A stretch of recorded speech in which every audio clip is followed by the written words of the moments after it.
to the republic for which it stands, one nation, under God, indivisible, with liberty and justice for all. Roll call. Okay. Member Galban? Here. Member Raffinelli? I'm here. Member Earl is absent. Member Bicknell? Here. Member Pache? Present online. Vice Chair Schill? Here. Chair Taylor? Here. All right. Are there any late changes to the agenda? One thing to throw in there, Member Earl has asked for a excusal. He's out for a family reason tonight. Oh, okay. Is there I'd like a motion? to make a motion to excuse Member Earl for this meeting. I second it. All those, sorry, that's your Yeah. job. In discussion? All right. All in favor? Aye. And opposed? All right, motion passes. All right, are there any late changes to the agenda? No late changes to the agenda, Chair. All right, moving right along, public comment. Is there anyone requesting to speak to the board regarding all items not subject to the specific public hearing may come forward at this time. Please state your name and limit comments to 3 minutes. Written comments may be submitted to the clerk prior to the meeting. No? All right. We're going to move forward to the consent agenda. Approval of the minutes from the May 13th meeting. Is there a motion? I move to approve the minutes from the May 13th Parks Board meeting. I'll second that motion. Is there a discussion? All in favor? Aye. Aye. Opposed? All right, and the minutes stand approved. And our presentation, which we're all excited for, is Mr. Crownhart with the 2026 RCO WWRP Local Parks Grant Proposal and Presentation. That is Yes. Thank you, Chair and Parks Board. Good evening, and thank you for the opportunity to present on the City of Ridgefield's application to the RCO for the Horns Corner Inclusive Playground. The presentation that I'll be sharing with you this evening is the exact presentation that our city staff will be providing to the RCO Review Committee for the consideration of this project amongst all of the projects that are happening in the state. So tonight is a little bit of practice for us, but also an opportunity to share with you the exciting work that we're doing to help create more inclusive spaces within our parks and recreation system. Slide. The city is requesting $500,000 through the Washington Wildlife and Recreation Program to support the development of a $1,075,000 inclusive playground that will serve families throughout Ridgefield and North Clark County. This project represents a significant investment in creating a recreation space where children of all abilities can play, connect, and participate together. Slide. Ridgefield is in southwest Washington in Clark County, one of the fastest growing areas of the state. Despite this, the county only has 3 truly inclusive design playgrounds, all of which are located in Vancouver. Slide. Over the past decade, the city has grown from approximately 6,100 residents to more than 16,000 residents, a 36% increase in just 6 years. Slide. Next slide. Looking ahead, Clark County is expected to add 100 to 300,000 residents by 2050, adding about 25 to 50% to the overall population, many settling in Ridgefield and surrounding communities. Slide. Here are the current city limits of the city of Ridgefield. As our community grows, we have continued to strategically invest in parks and recreation opportunities that support quality of life and create places where residents can connect. That said, we are lacking a playground for individuals of all abilities. Slide. The location of this project is its greatest strength. The park is located at the intersection of Royal Road and Pioneer Street, at the heart of what has become the hub of North County. Slide. This area serves residents throughout Ridgefield, surrounding communities, because it brings together many of the destinations families use every day. Slide. Here's a sample of what already exists within this hub. Residents come to this area for healthcare services, childcare providers, grocery shopping and commerce, schools, recreational opportunities, and community services.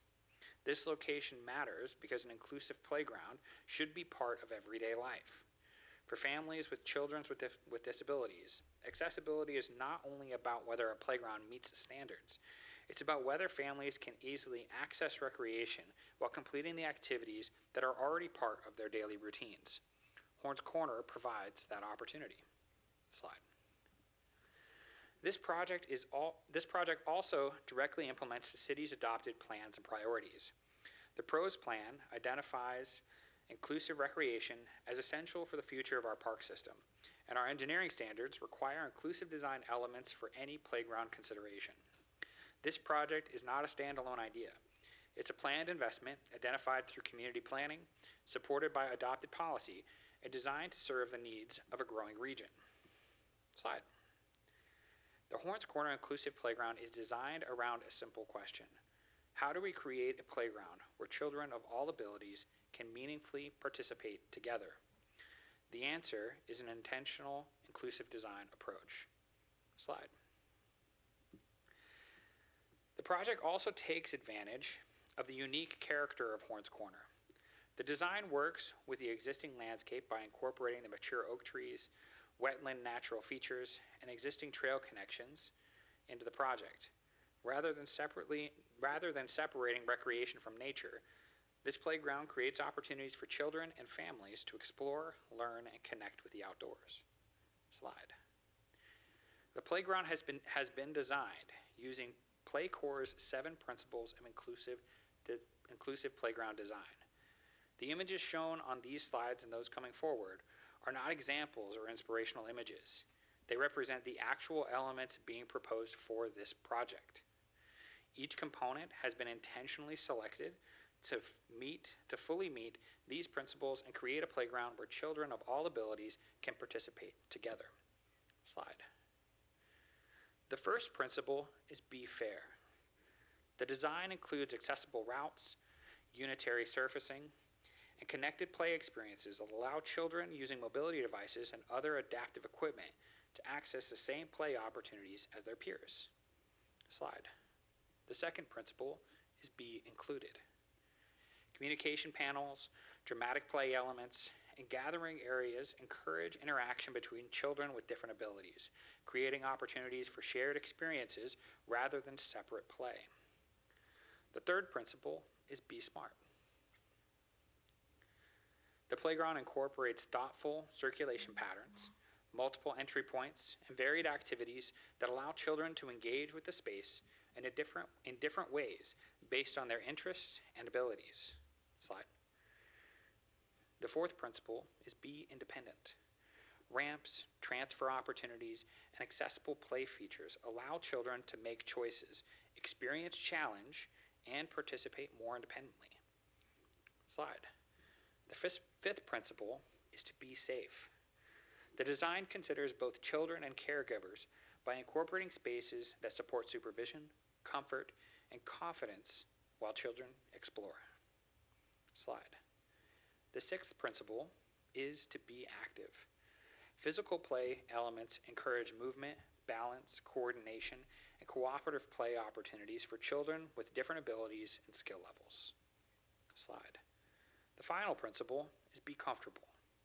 The design includes sensory considerations, quieter engagement opportunities, and shade features to support children with different comfort needs and allow families to fully participate. Slide. Together, these 7 principles demonstrate that Horns Corner is more than an accessible playground. It's an intentionally designed inclusive playground where all children have the opportunity to participate. Slide.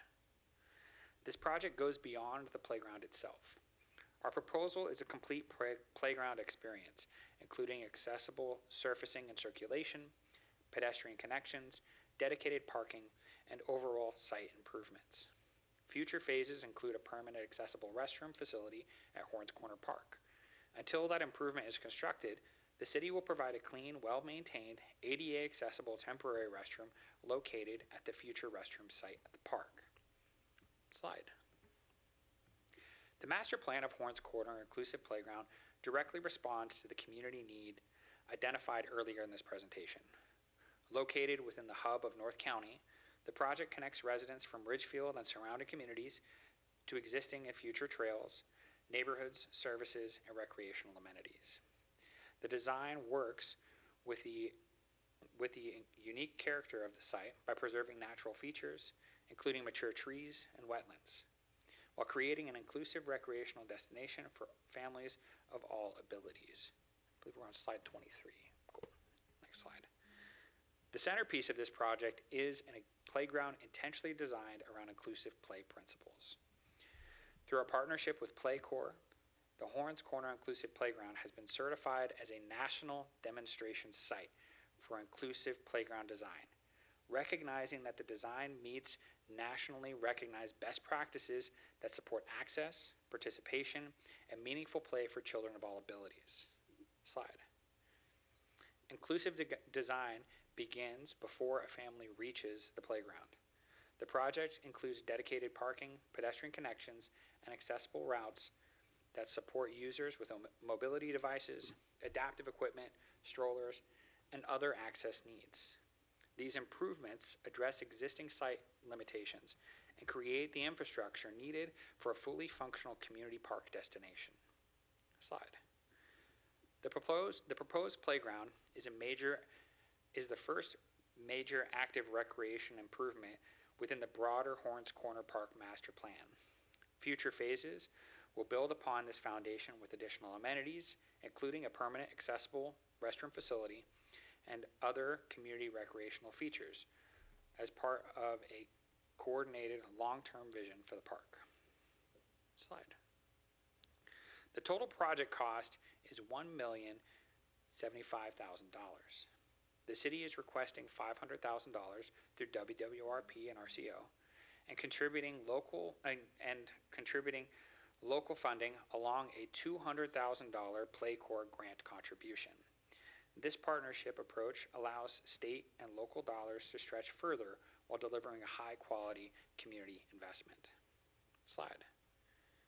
Community input has been central to this project. The city engaged residents, city council, parks board, community organizations, and families to understand priorities and ensure the design reflects the needs of future users. This engagement helped shape a project focused on accessibility, connection, and meaningful play experiences. Slide. This project has been strengthened by meaningful partnerships at both the local and national level. Through our community-based collaborations and letters of support, organizations throughout Ridgefield and North Clark County have helped demonstrate the broad community value of this project. Peace Northwest has provided important perspectives to ensure the design reflects the experience and needs of individuals with disabilities and their families.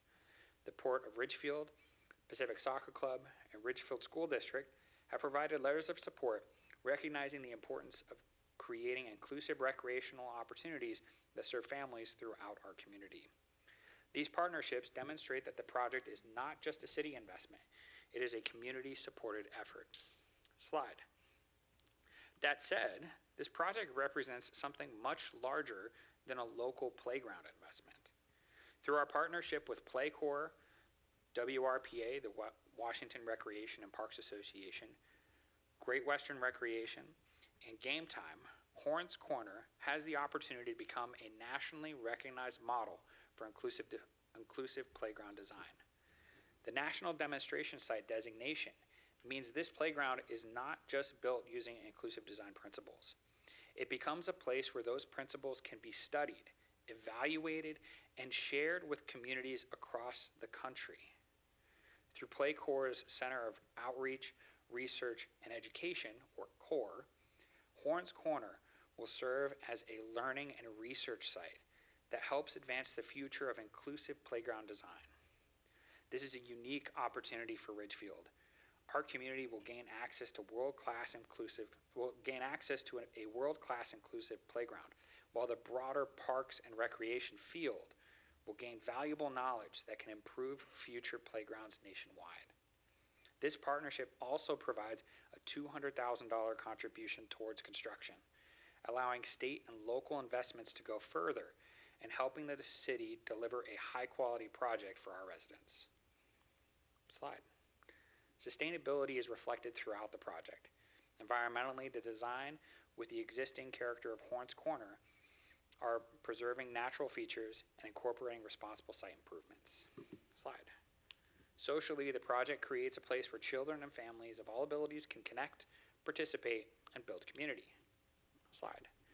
Economically, the project represents a long-term investment in a growing community by creating a high-quality recreation asset that will serve residents for generations. This isn't happenstance. Our approach to mixed-use development is intentionally driven to support projects just like this. Slide. The city is committed to responsible stewardship of public funds. This project leverages WWRP funding with local investments, private partnerships, grant support, and community resources. Through these partnerships and throughout planning, Ridgefield is maximizing every dollar invested by creating a significant long-term community benefit. The Horns Corner, slide. The Horns Corner Inclusive Playground represents an opportunity to create a truly transformational recreational asset. It responds to clear community need, aligns with adopted plans, incorporates nationally recognized inclusive design principles, and leverages partnerships that extend the impact beyond Ridgefield. Thank you for your consideration and the opportunity to present this project. Of course, I read from a script that is not how I typically do things. The reason why this presentation is structured in this way is because the review committee is looking for very specific points wherein they can assign the outcome or their judging of each of those sections. But the long and short of it is, we have an opportunity to turn Horns Corner into a space that is serving much more than just Ridgefield. And on top of that, ensuring that it meets the highest standards of inclusive design.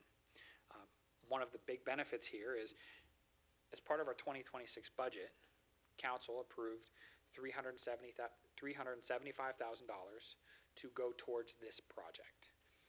So we were originally asking for $375,000 with a $375,000 match, so $750,000. We went through the initial technical review. I think I presented this to you back earlier this year, and it did not include the parking lot.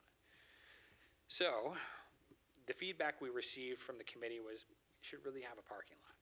Having that extra asset for an inclusive design playground was essential. So we went to the drawing board and tried to figure out what could we do. Luckily, we as a city have great relationships with playground manufacturers, sales individuals, and the broader Parks and Recreation community.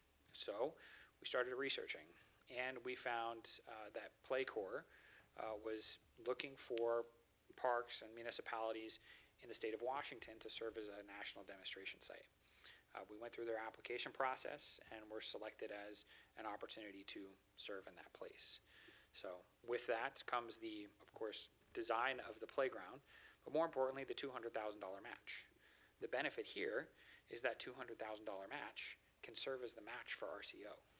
So we were able to increase our request from RCO from $375,000 to $500,000 without requesting any additional funds from the public.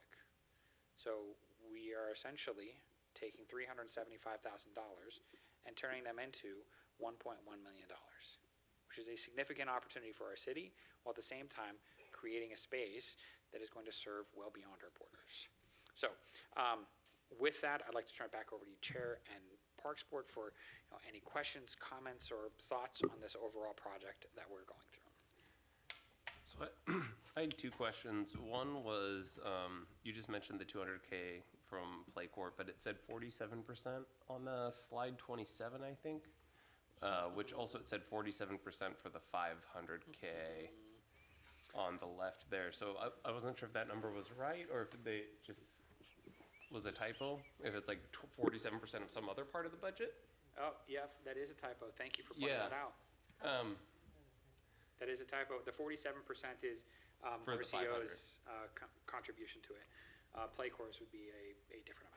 Yeah, because I was like 47, 47, 35, and 9 is more than 100. So, I mean, more like 19. These are reasons why we practice. well, Thank so you. there was another thing. I think it was like slide 3. It said Esther Short, or Esther wasn't spelled right for Esther Short. That one Yeah. was pointed out to me earlier. The new draft and has that railroad, yeah. addressed. And then I did have a question because you mentioned about parking and that came up recently. So I was wondering what the standard protocol is for like what % of spots are ADA in a regular parking lot versus like if this is the goal to be an inclusive park, should there be 3 instead of 2, or is there room for that, right? Like that's where my brain is thinking about the intent of the park.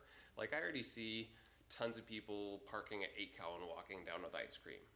But then if the goal is inclusivity, are we doing service or are we doing it the best we can with only 2 spots? I would wonder. The current design that's been put forward for the playground has 2 spots placed within it. That said, when we get to actually striping, painting the lines, there's an opportunity for us to adjust that.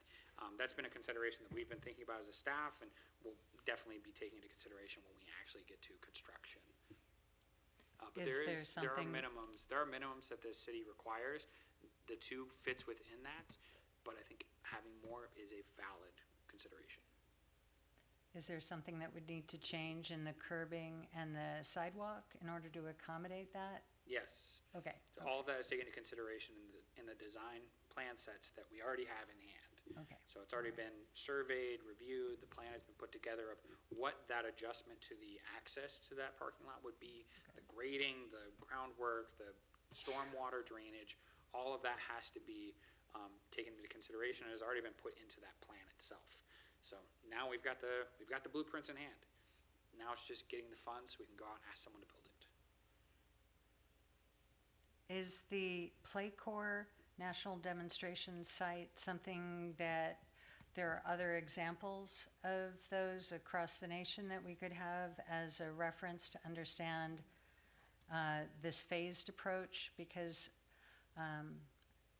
I'm wondering what the pace is for a phase 2, for getting that bathroom, for getting the court, for getting the gazebo, given that we would be touting ourselves as a national demonstration site. The only limitation is funding when it comes to getting those other components. Now, Okay. the benefit of having something like a national demonstration site gives the space more notoriety, as it were. It gets more attention. And that gives us opportunities to seek different types of funding, whether those be donations, grants, or individuals who are wanting to contribute to support a facility like this. So our hope is that the first phase that's going in for the park will help build the momentum to complete those other components. And we've made clear that we're going to have a accessible, ADA compliant temporary facility there until we have a fully functioning ADA accessible permanent facility there. Are there any strings attached in the Playcore grant that would drive some of those timelines? There are not. They're not, okay. Is there any other Playcore National Demonstration Site in Clark County? There's not any in no. Clark County. Okay. I think there is one in the Seattle area, but I think we might be the second in the state. I have a question. Are you able to hear me okay? Yeah, Okay, because yeah, it's really hard to hear Corey on here, but it looks like the restroom facility is going to be in the future phase, but if it's ADA compliant, porta potties aren't really going to be like, if we're trying to get people, I guess it just doesn't make sense to do porta potties, and I feel like the restroom that is ADA compliant is kind of vital for this playground to be completed with the space. Well, there are the restroom that we would be putting in this place would be an ADA compliant, temporary restroom. So they cost a little bit more for us to put in, but it is one that we'd be putting into this space. So they're larger. They allow for mobility devices to enter and move around, and they've got the proper handholds to get yourself onto the facilities. So those components are there, and of course, our crew would be taking good care of that facility at the same time. Okay, So back to the parking. So the minimum standard is at 10%? Is that, we have 20 spots and we're making 2 ADA. Is 10% the minimum standard, or what is the? I'm not sure what the standard is. I have to look that up. Because- I think it might be 10%. Okay. Because one of the things I see on the other side of it is it's nice to have, like, let's have more ADA. The more ADA you put in, the more general parking you take away. And have you ever pulled in somewhere and the parking lot's full, but all the ADAs are empty? So an ADA can always park in a regular spot, but a regular traveler cannot park in an ADA spot. And so I would venture against adding more just for the feel-good aspect and use more statistics in that, because it's frustrating to not have a parking spot because all the ADA are empty. Oh, absolutely. We'll make sure that we take that into consideration. So the play equipment that we've seen in this picture, it's very different than what we've conceptually came up with in the past. And I understand it's evolving and I like what we see, but are these exact, these fixtures that we're looking at, or are these examples? These are exact fixtures. Now, there exact. are adjustments that can be made. So the color of these items can be completely changed. The animals that are chosen can be completely different. But overall, these are the exact placements of where things would go. It just might be some of the stylistic pieces that are a little bit different. And how much do these fall in line with what's in our school playgrounds existing already? Ooh, Are they replicas of what's in our elementary school playgrounds now? I don't believe so, but Okay. I'm not as familiar with the play structures within our schools. I've only been to one elementary school, and I just don't want our inclusive park to look like our inclusive school playground, because they're basically the same kids, and I don't want them to think like, this is our school playground over in Horns Corner, so, okay. Yeah, and we have the opportunity to make adjustments to, what colors might we want things to be, what changes in location some of those things might be, but generally speaking, this is the design that's been put forward. I like that it's gone this direction, that it's evolved into, instead of our creative, like, well, let's do this or that it's actually come in with the Play Corps getting involved in the grants, and I like how it's evolved.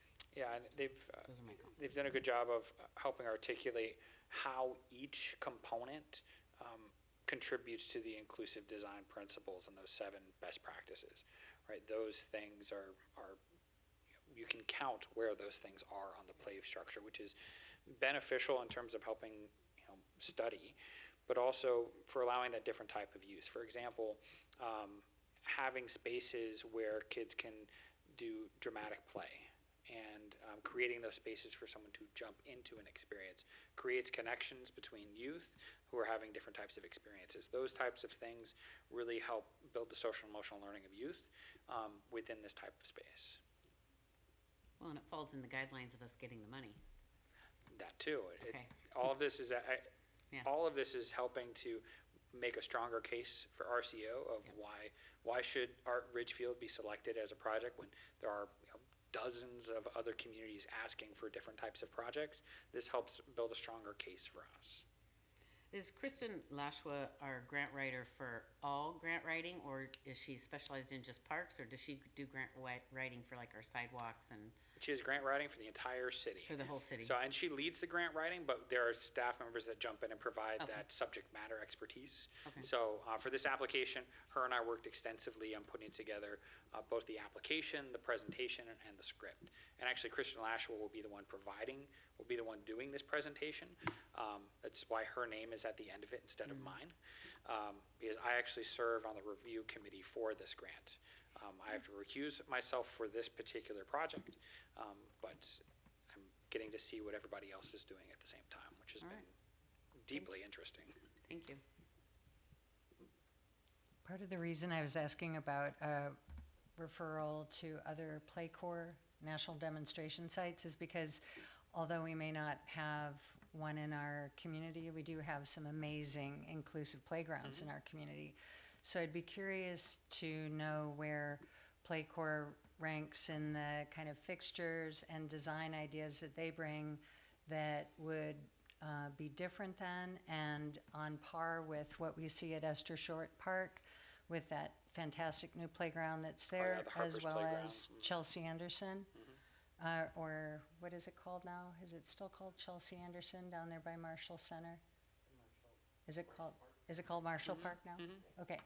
So those two parks immediately come to mind as local examples of what the standard people are going to be coming to expect if we use language like national demonstration site. No, absolutely. And Playcore, their research arm, is an independent arm of their playground manufacturer. So CORE, the Center for Outreach, Research, and Education, has researchers and works with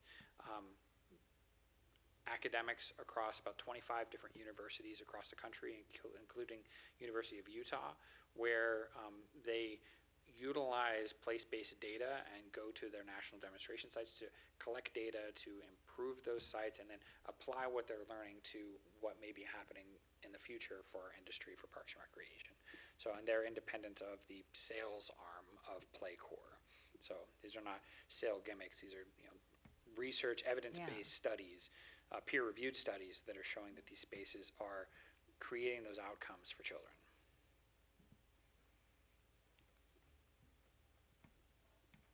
More discussion. When will Kristen be presenting this? Wednesday, August 19th at 2:45. So that's when she'll be presenting it. The committee will review all of the applications all of next week. My entire week is booked with reviewing all of these wonderful applications. Every application has 12 minutes exactly to present their presentation, which is why I was running through mine pretty quickly, and 8 minutes for questions. At that point, the committee will score all of the applications, rank them, and then that list is then provided to the legislature. The legislature approves funding every year for recreational conservation projects across the state. But instead of having legislators decide specifically what those are going to be, they create a list of criteria that is given to the Recreation and Conservation Office, who administers these grants. So municipalities from across the state apply for these dollars. Then we do these presentations. They are ranked, and as those funds are given to RCO, they start with the ranking. So those projects that are ranked highest on the list will get funded first, and they'll keep moving down that until they run out of funds. And so when will we find out if? We'll know our ranking in October, and that'll give us a pretty good idea of where our likelihood of getting funded. If we're in the top, 15%, I'm feeling very confident that we'll be getting dollars. If we're in the middle, it kind of depends on what dollars look like, is where we're looking at. But I'm feeling very confident about our application, and I think we've put together something that's not only beneficial for the city, but is also beneficial for the overall industry. What is the pace of disbursement? If we were selected in the first round of funding, we would be receiving a notice to proceed in June of 2027. And this project would take, my estimate is about 18 months to 2 years to get fully completed, because it would be a design build project. So we have the design for the playground, we have the design for the parking lot, the design for the pedestrian access routes or sidewalks and access spaces have not been determined. So we have to work with a designer to design all of that and then go into construction. So that first component is happening, on somebody's computer in the background, but breaking ground would probably take place about 6 to 8 months after that design process got underway. So hopefully beginning of 28 is my safest prediction. So these are slow moving things for sure, but my hope is that we can get this, get the project started. Are the Playcore and the city funds locked away for Yes. that eventuality? Mhm. Okay, All right. excellent. Wonderful. Yeah, I just think I'm just so excited about the possibility and our youth being able to all play together and to get outside. And I love the imaginary part of the mat part on the bottom where they have the pond and all that part, because I don't think any of our parks have that piece on it, so. Every grocery store has hot lava based on what my kids do. Right, I mean, they naturally play that way, so I think that's Did you do that, Eliana? Did you do that? Yeah, okay. Flora's lava. It's universal. Great. All right. Well, if there's no more discussion, we're gonna move on to public comment. Anyone requesting to speak to the board regarding all items not subject to specific public hearing may come forward at this time. Please state your name and limit comments to 3 minutes. Written comments may be submitted to the clerk prior to the meeting.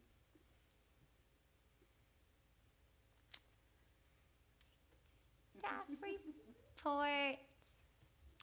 Thank you, Chair.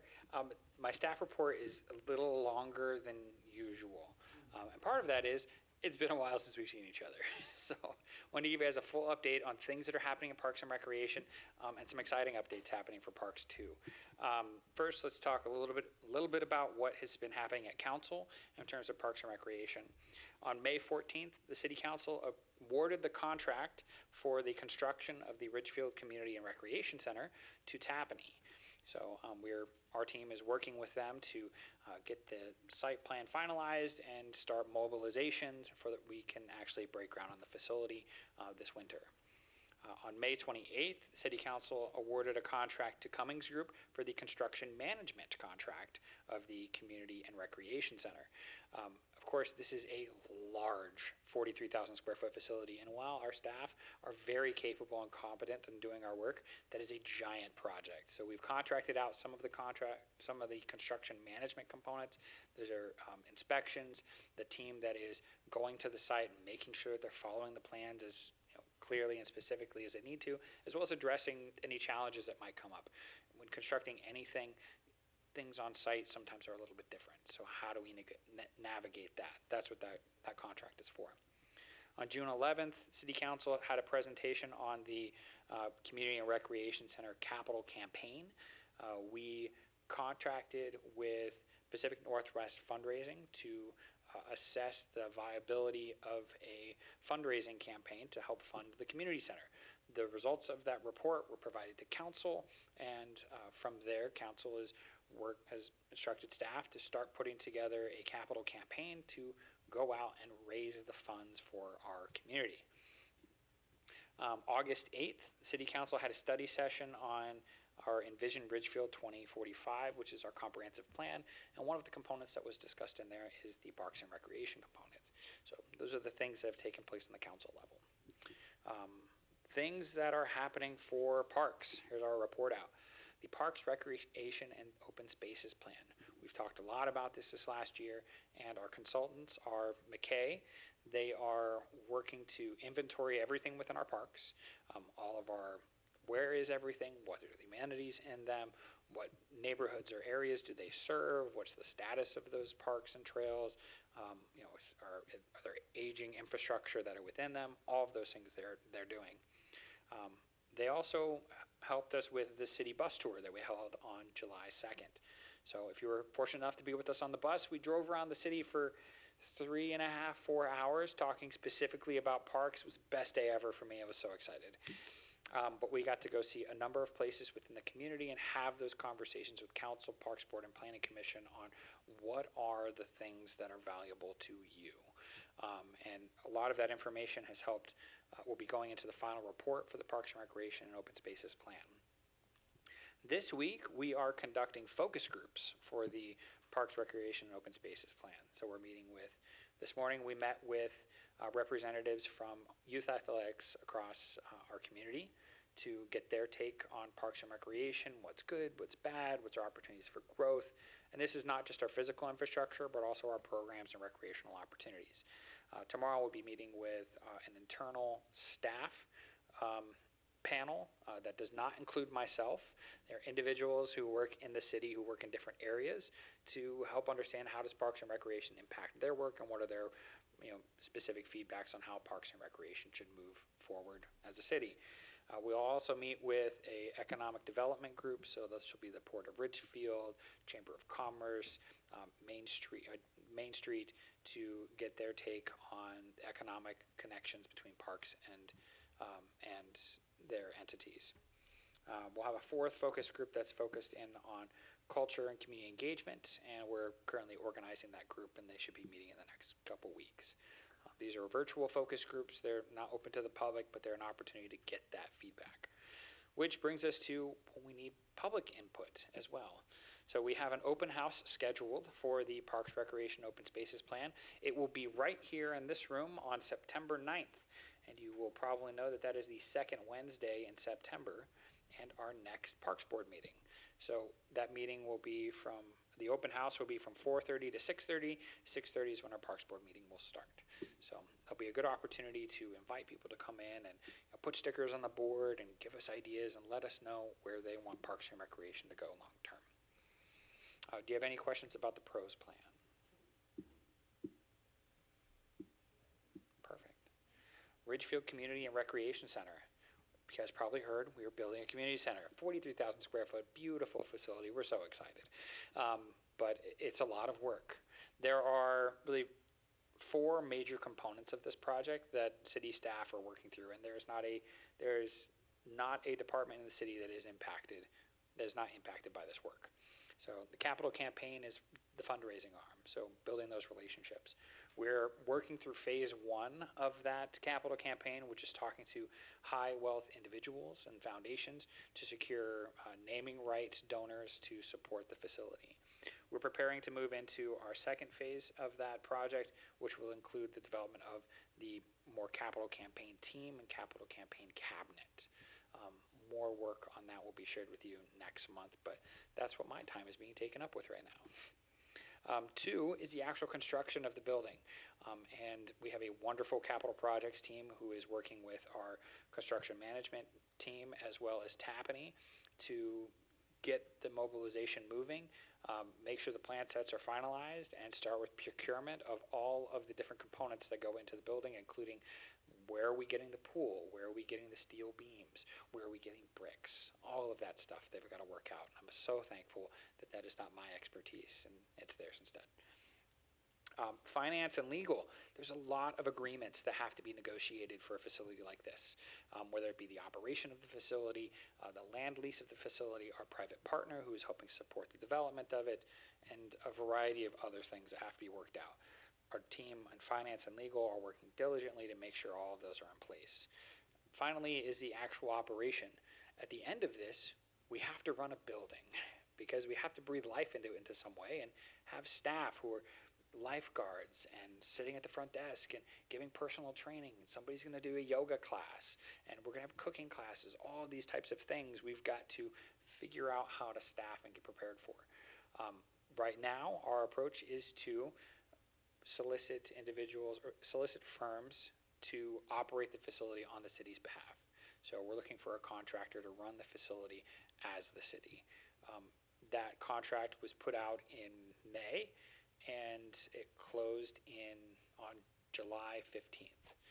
Next week, our team meets to review the final proposals that have been put forward. Some of them are more than 100 pages long, and we'll be looking at determining what our next steps might be, which may be interviews with these firms to see if they're a good fit for our community and if they will be providing the services that we're looking for long term. At the end of the day, what we're looking for is not someone to just come in and run the building and we can just walk away. We're looking for a long-term dance partner. This is a back and forth. We need to be able to work together on what's the budget for the facility, what's the fee and the cost for residents to ensure that it is within our mandate to serve the community. Is it providing the programs that are needed by our residents? And is it financially sustainable long term? All of those things have to be worked out as we're building that partnership. So that's another really unique component of our work over the next 2 years for this facility. Any questions on the Community and Recreation Center? I have a question about the programs piece, and I think it kind of touches on, Jessica, correct me if I'm wrong. I think in our community, from what I've gathered from community members, the programs piece is really important for affordability with recreation, for all kids being able to play sports for that piece, like a recreation, little kids activities. And I know Jessica touched base on that in a previous meeting. So I hope whoever contracts with the city, that is made available, so it's equitable for all kids to be able to participate. Our RFP was requiring that any proposal have specifically address how do we ensure everyone has access to this facility. So that's whether it be scholarship programs or ensuring that fees are low, or providing those opportunities are a requirement of the proposals and is taken into consideration as we're scoring. Do the proposals, these 100-page proposals, have references, and are they Yes. local? Do we know who some of these folks are, and so we have a feel for how they run a place?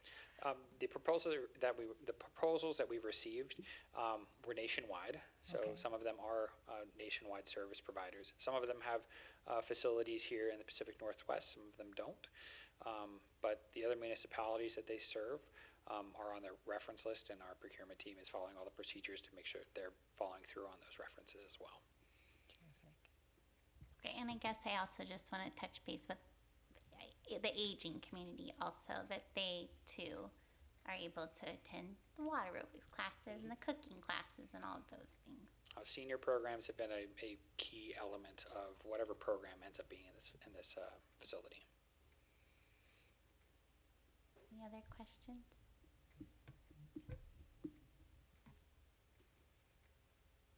Wonderful. All right, I have some fun updates on Abrams Park. So, I just talked to you about RCO. Now, we are applying to RCO for the 2026-2028 grant cycle, because they're biennium budgets with the legislature. We have applied for this grant before. We applied for this grant back in 2024 for the 2024-2025 cycle.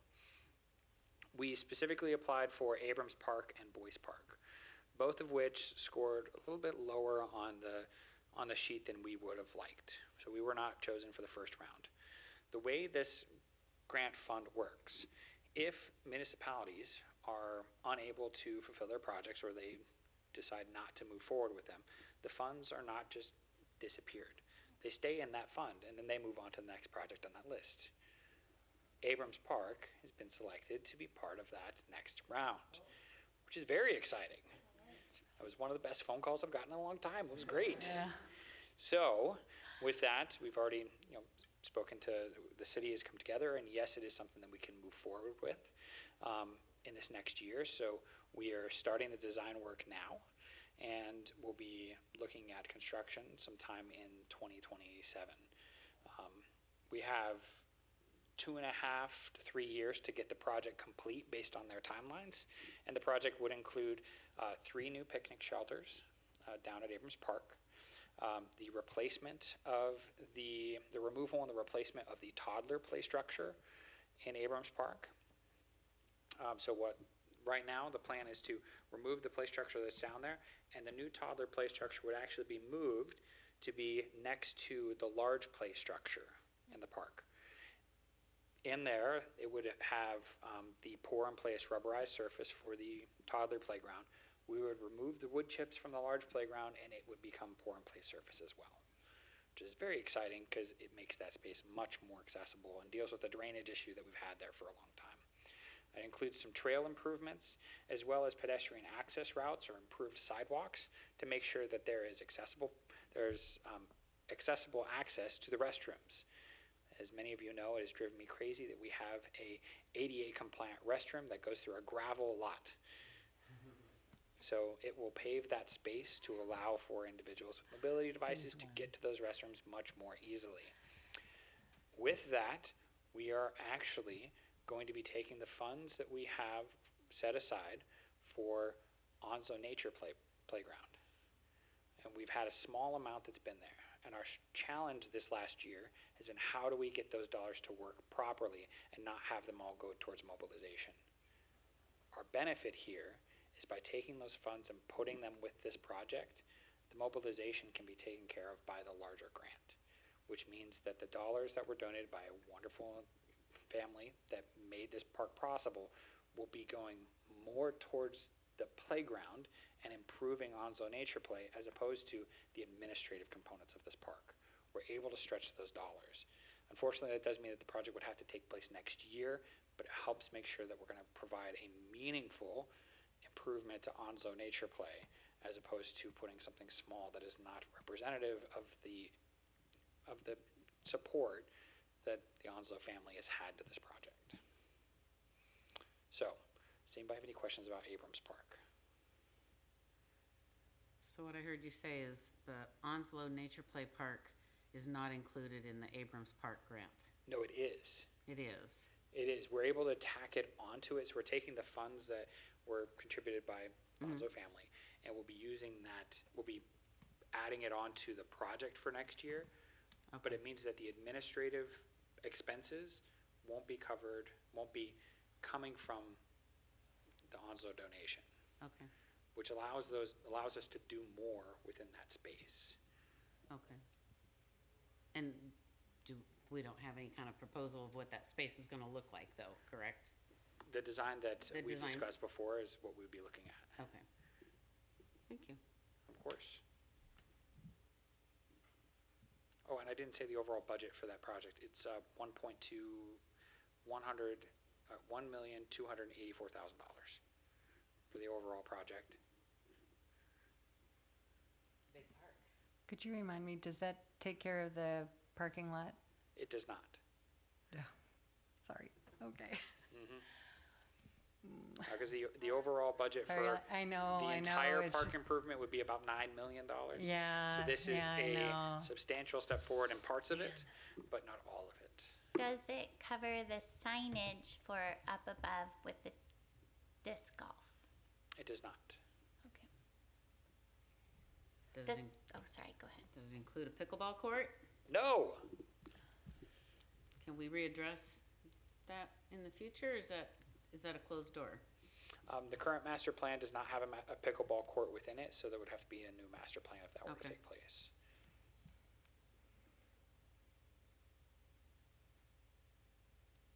Does the Onslow Nature Park have a zip line? It does not. Is that something that could be added in the master plan? It could be considered. The challenge there is the fall surface for that space it's a significant amount of space, and fall surface is very expensive even with wood chips. And drainage is a challenge with that as well. Right now we'd be looking at, I believe it's a couple of log features with proper fall surface. Fall surface improvements around the tube and the slide, so that's falling within compliance. Fencing for the property to ensure that children are not running out to the road. Some signage within the park to help draw people to that space so they know where it is. And then finally, what we're calling a little explorers or fairy trail that would wind through some spaces so we could do some enhanced plantings to create those small nooks and crannies for kids to explore in a safe way, especially toddlers with parents and stuff like that, as well as some benches and I believe a picnic table. On the idea of the fall safe and the rubberized, I know it's very expensive to do that kind of a surface.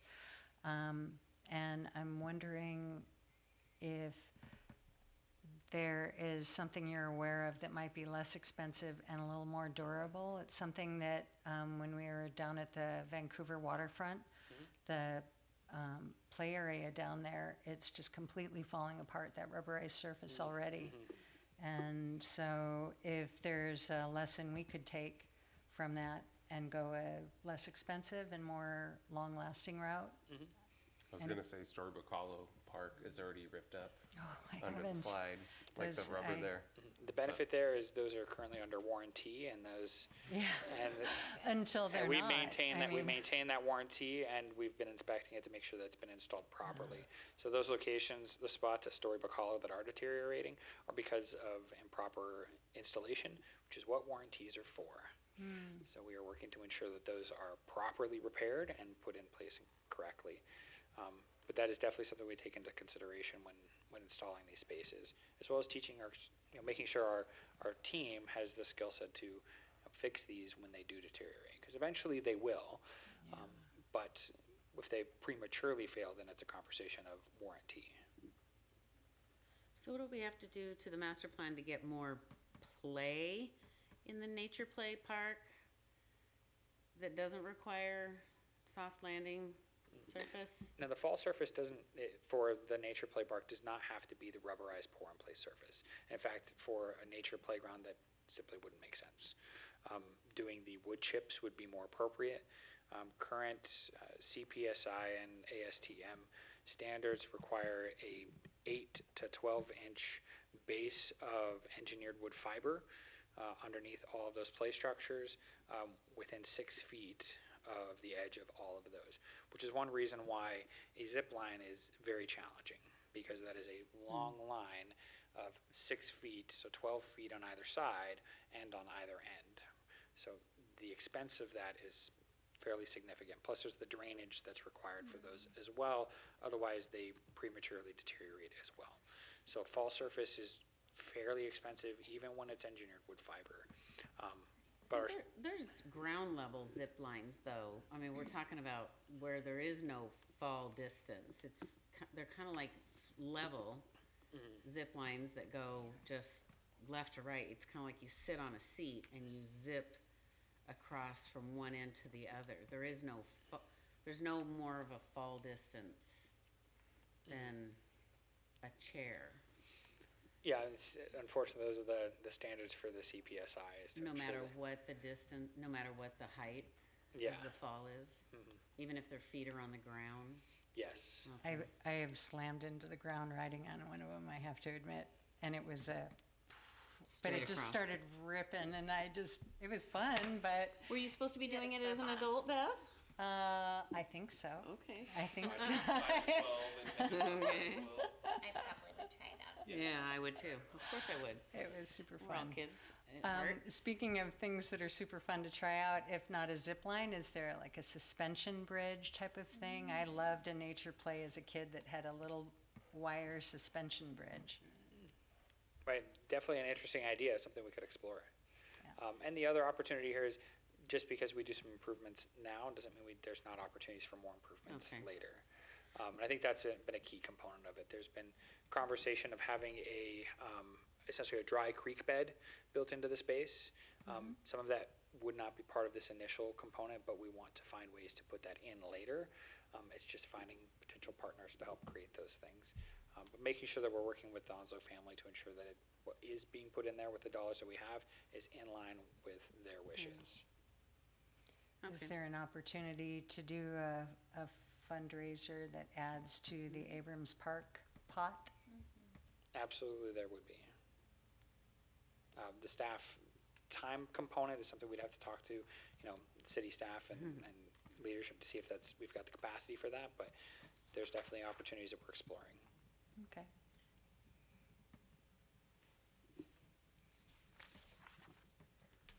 That's all.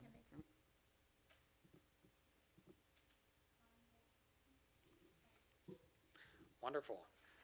Last report out that I've got for you is the Clark County Park Features Task Force completed their work, and they are been presenting to different city councils across the county. So their work is, the work that was done there is continuing forward with that team.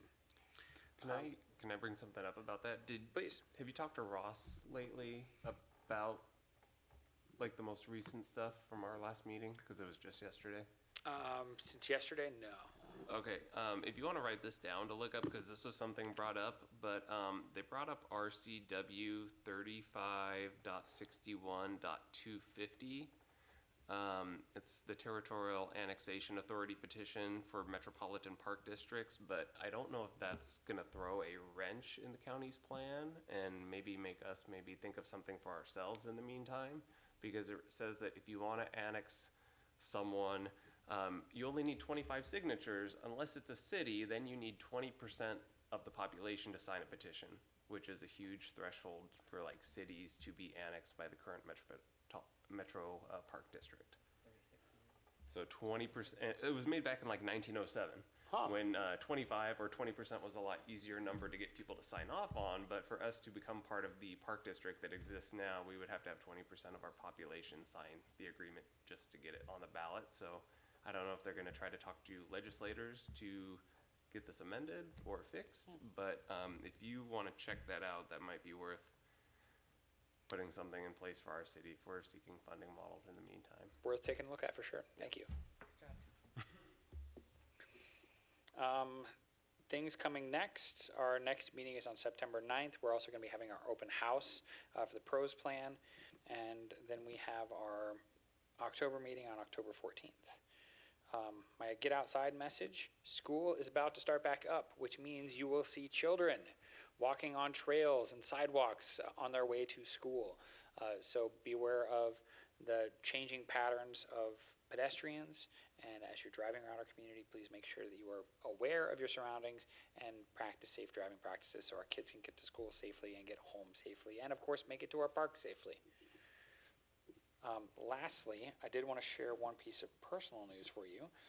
Back in July, I completed my certification for the Clark County Sheriff's Office Search and Rescue Program, so I'm now officially a member of Search and Rescue. Thank you. That's all that I have.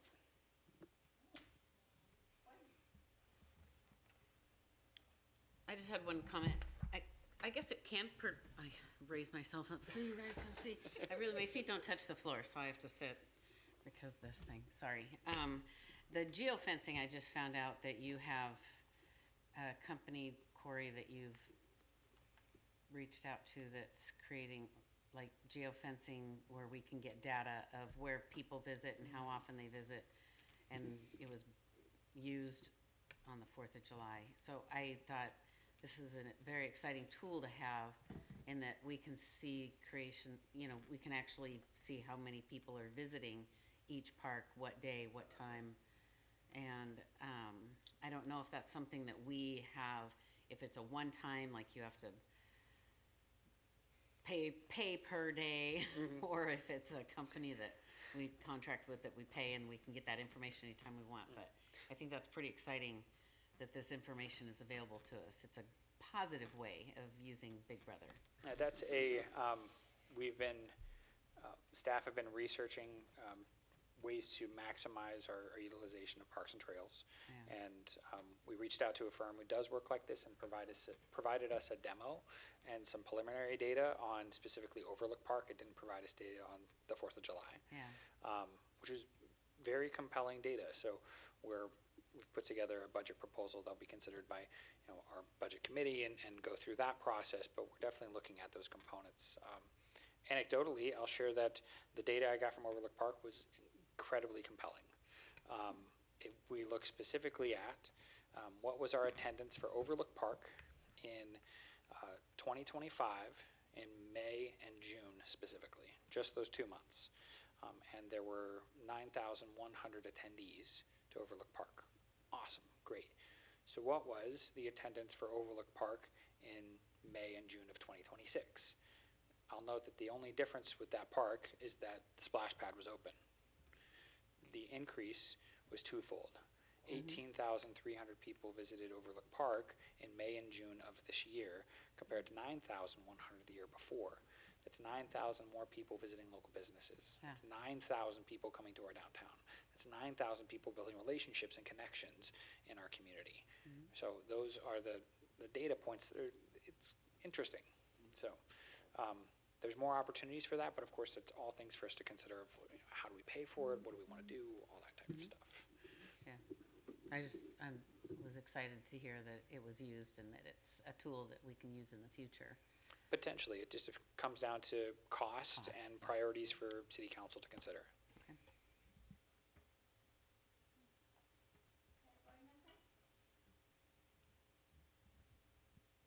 No, I don't have anything other than, get outside and enjoy the weather while you can. And I wanted to make sure I brought up those recent things about meeting with the Clark County Parks Foundation, which we talked about earlier, and then the recent news at the county, since I just found that out yesterday.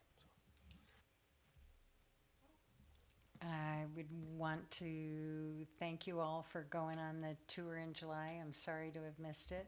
I was at an emergency MRI for my beloved, and he's doing great.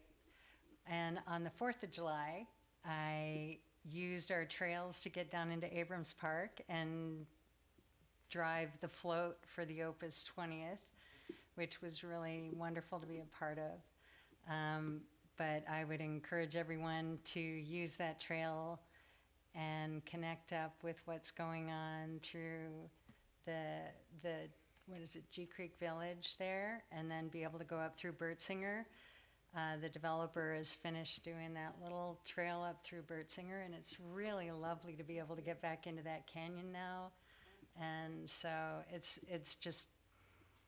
it's wonderful to start having these connections. I love it, love it, love it. So thank you so much. I mean, I've just been at the fair. There were a couple times, I went on Monday. I think I was there for 11 hours with my friends.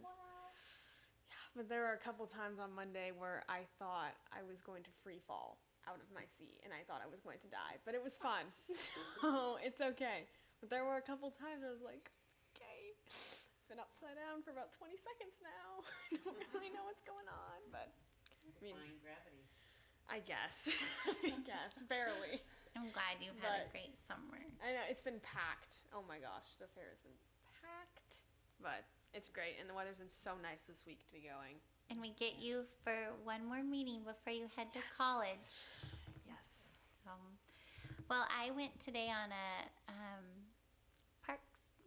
Wednesday walkabout, and that was very fun. And I had about 12 community members attend, and they had some really interesting information. They really felt like connectivity was important to them and signage. And they specifically brought up hoping that the Davis Park sign would be fixed soon, and that one gentleman said there's a geocache that is hidden in that sign, and so to make sure when it's repaired to not, or to make sure that the metal part, that the geocache doesn't go missing, and that maybe we need to make sure we know where several of the geocaches are because they're hidden throughout our city. Another idea that came up on the walk was the care house that was taken down. It'd be neat to maybe plant a community garden or make that a part of the Onslow nature play area and carry it over. And it was a community member that brought up the zip line, and they had their own set of ideas that they thought would be fun. They were excited to see that be built up over there. And so it was a really nice walk and a really nice group of people. So it's fun.